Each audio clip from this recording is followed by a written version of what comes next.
everybody. Welcome to another edition of the Veterans Reporter News on Cable 14. We've got lots of segments for you today. We're going to start out with Tim Couceri. Tim is a Marine veteran. He's also an actor, and he was in the motion picture Full Metal Jacket. He shot that machine gun up in the helicopter, if any of you saw that movie. We recently interviewed Tim on our radio show on KLAV, and we videotaped part of that. We'll bring you a little segment there. A little bit later on, we'll bring you Shelly Berkley, our representative running for the Senate.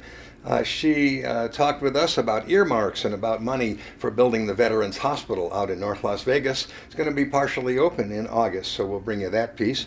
Also, we're going to bring you a little bit, a few words from Senator Daniel Inouye of Hawaii. He is a World War II veteran, a Medal of Honor winner. Now, he was in town promoting stumping for Shelly Berkley, but he also talked a lot about veterans benefits, so we want to bring you part of that. And then we're going to end up with a little segment of Professor Stephen Bates. He's a journalism professor at UNLV, and the Society of Professional Journalists had a seminar recently, a panel on federal and state media laws, and we'll bring you just a few words of what Professor Bates had to say. So let's start right out with Tim Couceri, and we'll see you after that.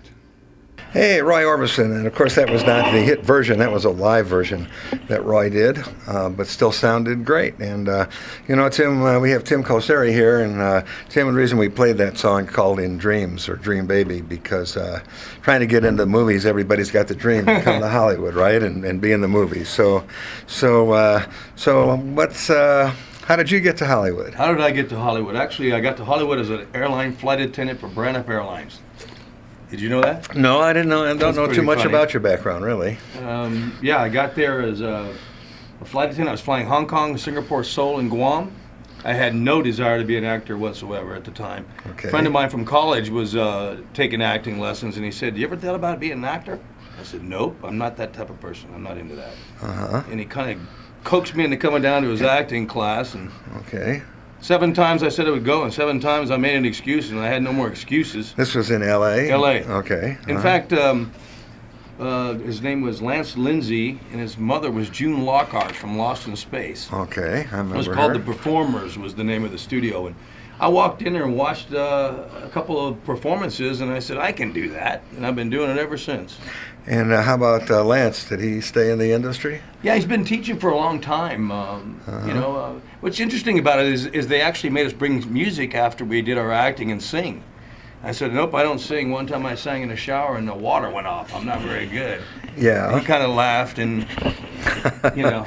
Right. So, and then, you know, after about 6 months, I landed a couple of national commercials, and I always thought I would be better in the film industry, but my agent would never send me out. And then a good friend of mine was looking through the Variety, and he found an article about Stanley Kubrick doing a film about the Marine Corps. And he immediately called me and said, Tim, this is right up your alley. You got to send a tape. He's only casting through tapes. So send him a tape, and don't mess this up. Make sure you send one. So Yeah. I got some big kid who just got out of boot camp. I said, do you mind if I yell at you a little bit and send this tape? Yeah. And he said, sure. So I was yelling at him, and he wasn't an actor, so he started smiling. And I said, you think it's funny? And I slapped him around a little bit and sent the tape off, and 3 years went by. I forgot about the tape. And somebody called me from London, and my agent said they want to talk to you. I said, I don't know anybody in London. I didn't even know the tape was even, you know, found. Right. And he said, Tim, this is Leon Vitali. We found your tape. Stanley's very impressed, but who's this other guy? He's brilliant. I said, well, he's in the Marines. They're not going to let him out. Yeah. And he said, well, he's splendid. He's lovely, you know. And Right. I said, well, let me tell you, the Marine Corps is not going to let Stanley Kubrick take him out to do a film. So the whole time I'm thinking he's not going to hire me now because he wants to hire us. Right. Well, 3 days later, they called me back and said, we found him. He's on leave in Hermosa Beach. We want you to direct him through these 3 scenes and send him back to us. Now, in the 3 years that went by, what had you been doing? I did one other film with John Stamos and Vanity called Never Too Young to Die, and probably about 7 or 8 commercials. Okay. And that's it. You know, I was begging to do films. I wanted to do films. Right. So you found the guy. And I told him, I said, I told you they might want to use you. And he wasn't an actor. And you remember the movie, he did that scene where this is my rifle, there are many like it, but this is mine. Remember that scene? Anyway, not exactly. Sorry, and I would yell out, "Fuck, here you know, a couple of those, and sent the tape back. Well, 3 days later, I get a phone call from Warner Brothers. Hello, Tim. This is President Warner Brothers. This is Louis Blau. Tim, I have a tremendous amount of faith in Stanley Kubrick. Tim Stanley Kubrick has a tremendous amount of faith in Tim Couceri. I took the phone and I went, Stanley Kubrick has a tremendous amount of faith in me. Yes, sir. Come on down and sign your contracts. So I'm thinking, what kind of contracts? If I had one word in his movie, I'd have been thankful. So they didn't call your agent? They called you directly? They called me directly. Because I really didn't have an agent at that time. It wasn't signed when I had a commercial agent, but not theatrical. I gotcha. So then I went down to sign the contract, and there was Walter Matthau was in the room before me, and I was all nervous, and I didn't drink coffee, and they said, you want some coffee? Well, I said, sure. And they brought me a China cup rather than a styrofoam cup. I knew something big must be happening. Oh, very nice. And I walked in there, and he says, I think you have the finest role in the film. You play the role of the drill instructor. And he handed me the script. And I opened the script, and it's 60 pages of dialogue for this character. Yeah. And I couldn't believe it. I had an 8-week guarantee contract. I've never had an 8-week guarantee contract ever since then. Right. I started memorizing the dialogue. They actually shot the film in 2 versions. The Vietnam film was the second half of it, and the first part was boot camp. So they shot the Vietnam stuff first because they wanted to make sure that everybody had hair, and they were going to take the hair off. So that made sense to me. But he takes so long of shooting.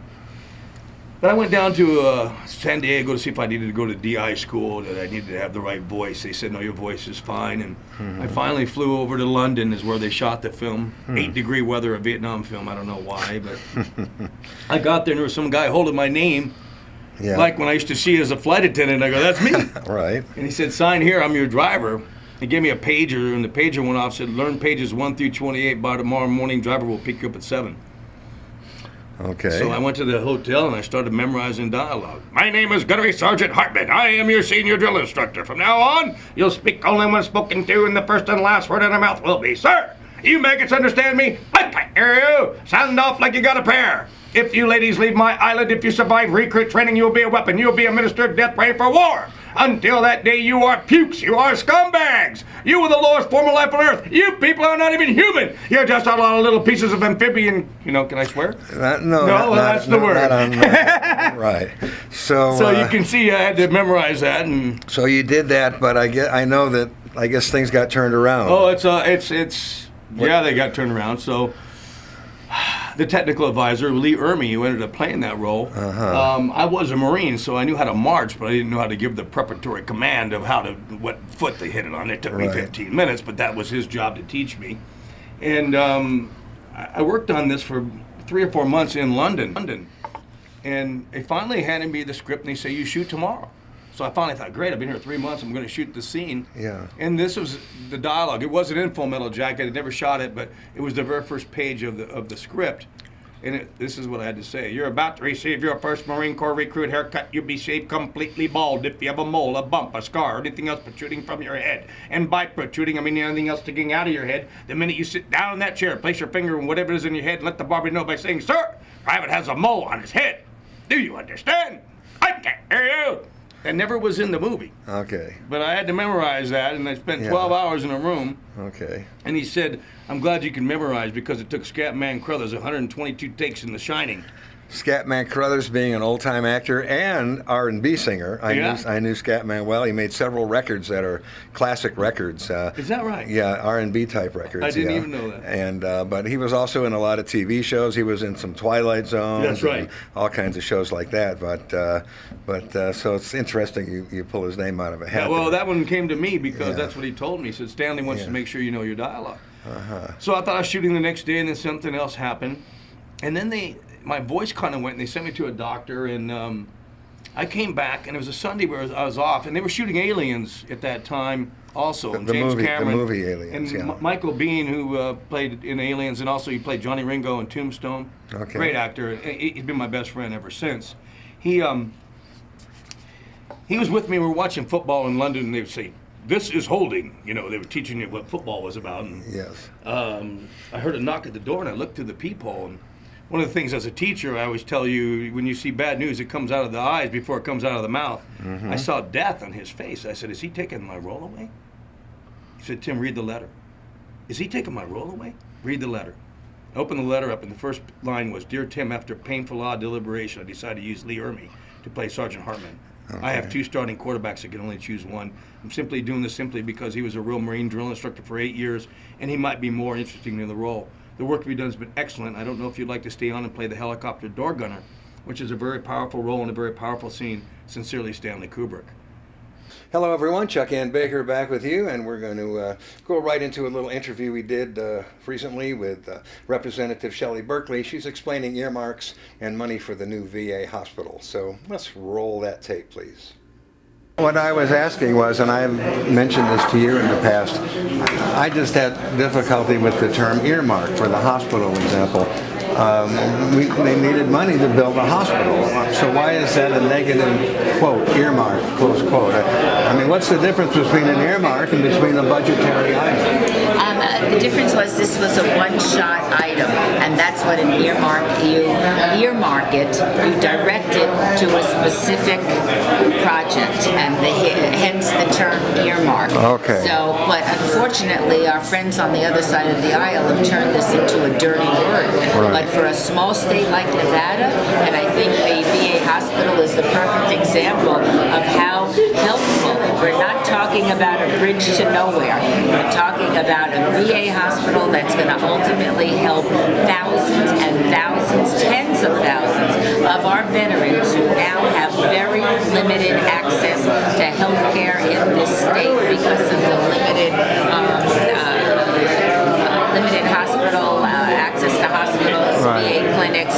This provided that opportunity, and as I said, not only am I proud of this, but I have no intentions of giving it back. Right, I understand that. Yeah, but I think you kind of explained basically or generally an earmark is a one-shot deal as opposed to another funding event. And more significant than that, Chuck, it's directed to a certain project. That $600 million earmark, as the senator knows, was the single largest earmark in the 2006 budget, and it was directed to building a VA facility, VA medical center in North Las Vegas. Right. It didn't go into the big VA pot. It was directed specifically to meet a need that we had that until then we were not able to satisfy. I understand. Hello, everybody. Chuck Ann Baker back with you again.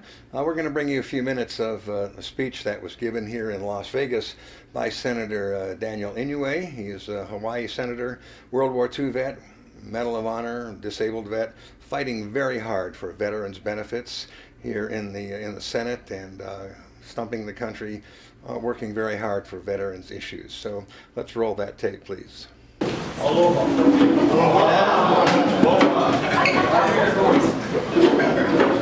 I've been looking forward to this. I should be honest with you. I don't know Shelly that well. I watched this over a while. But I've known her for quite some time. In the United States Congress, Shelly Berkley is looked upon as an angel of veterans. So even before I came here, I was well aware of the big hospital that they were at, the complex in southern Nevada, the first one ever. And the thing that intrigued me, I'm chairman of the Appropriations Committee in the Senate. She engineered a $600 billion earmark for this Veterans Hospital. And that is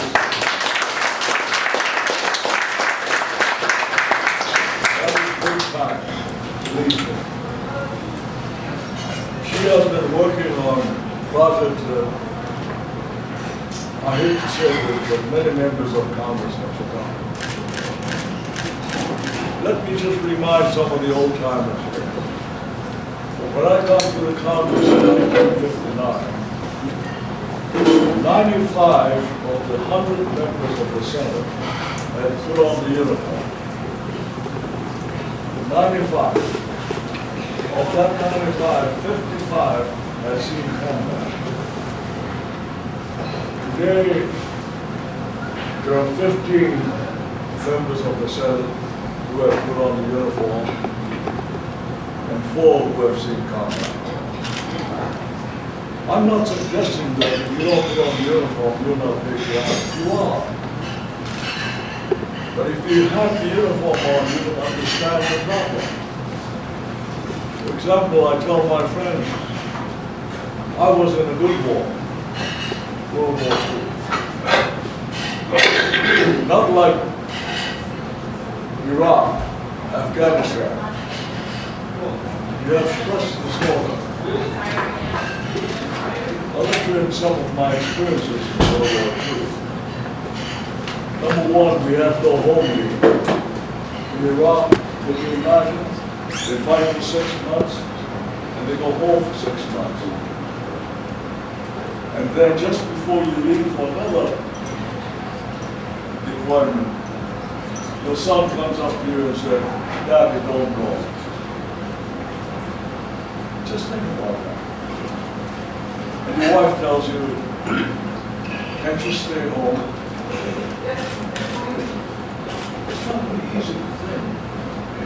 In my time, we went out there and we got home when the war was over. There's another aspect of World War II that people don't understand. My regiment had one of the worst casualty rates in Europe. There were more men killed and injured in that regiment than many other regiments.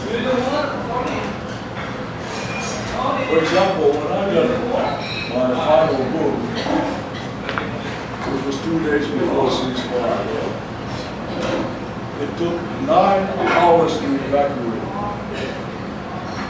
because they carried you on a stretcher up and down the mountain. Today, same injury in Afghanistan, they pick up in a helicopter, they go, you're in a hospital 30 minutes. Survival rate is very good. But there's a price to pay for that.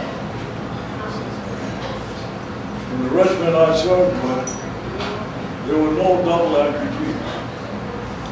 Oh, there were hundreds of them, and none of them survived. None of them survived with brain injury because it took so long to evacuate. Today we have problems that go beyond the war. Stress disorder. Imagine your husband comes home, he survived because he's got a brain injury. He can't talk to you. He can't make love with you.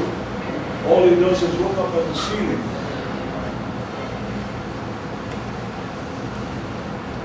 Shelly is looking after them. I marvel for what she has done. That's why I'm here, because I want her there to be my partner in the United States Senate.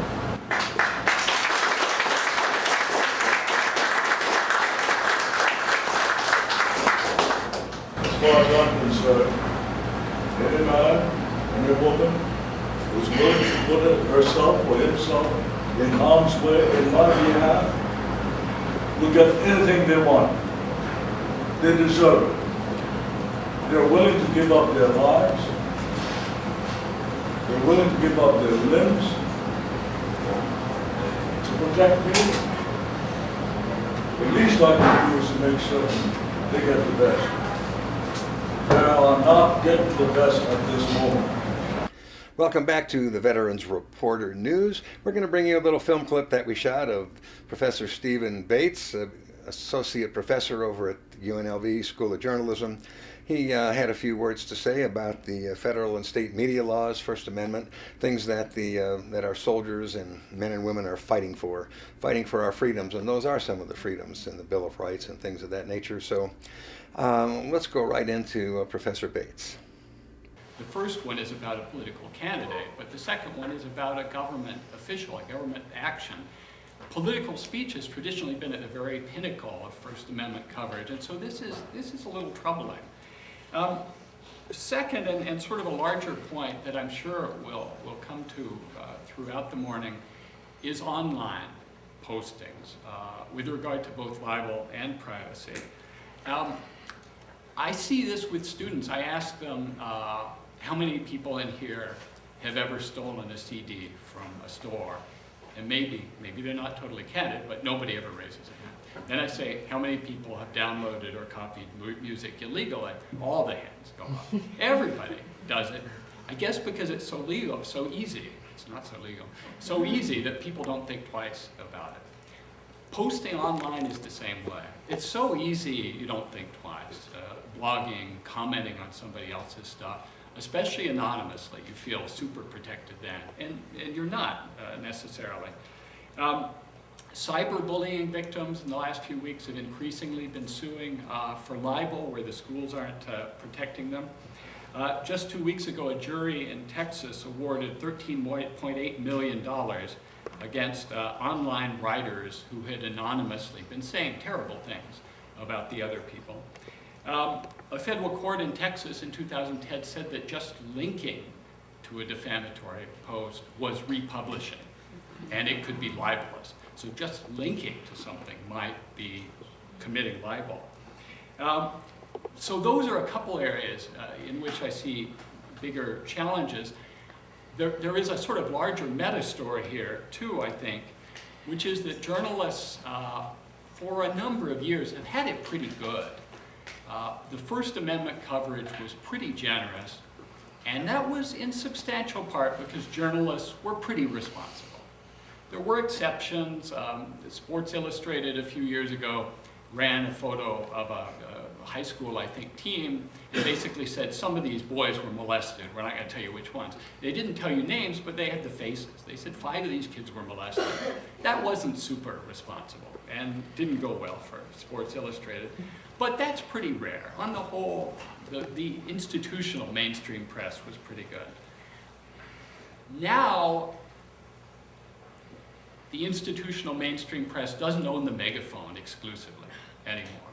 There's been this great democratization, which is fabulous in a lot of ways. Everybody owns a press now.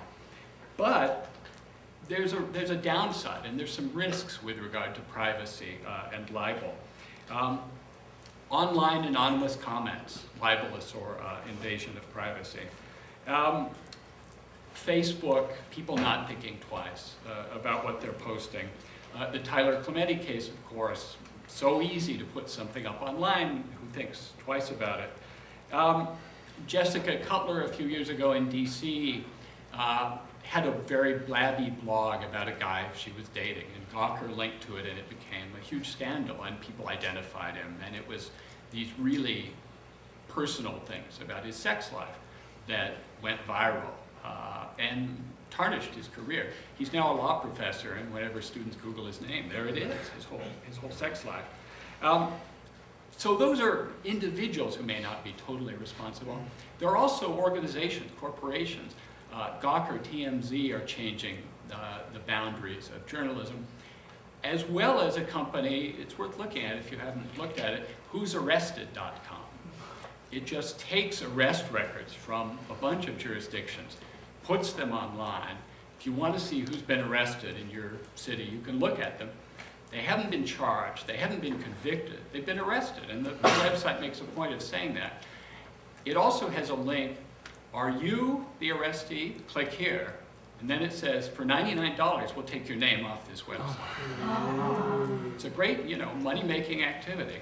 But all these things are sort of incursions now, I think, into journalism, and the courts are going to judge journalism based on all these other things happening.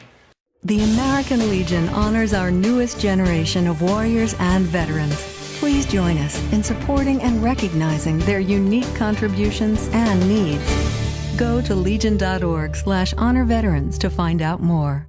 Well, that's our show for today. Next week, we are going to bring you some footage that we shot in London, England. We went to the Imperial War Museum in London. We went to some other military edifices and museums and locations over there in Great Britain. And we think you're going to enjoy that one next week. So thanks for watching, and we'll be back next Friday. Bye.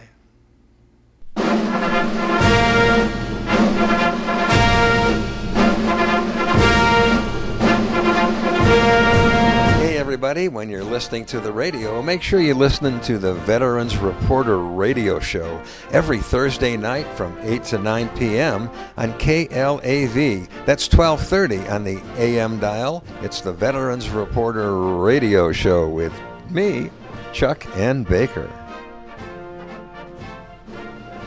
Hey everybody, it's Chuck N. Baker again with a reminder, watch us every Friday morning on Vegas TV at 2:30. Hey, we know it's early, but it's worth watching.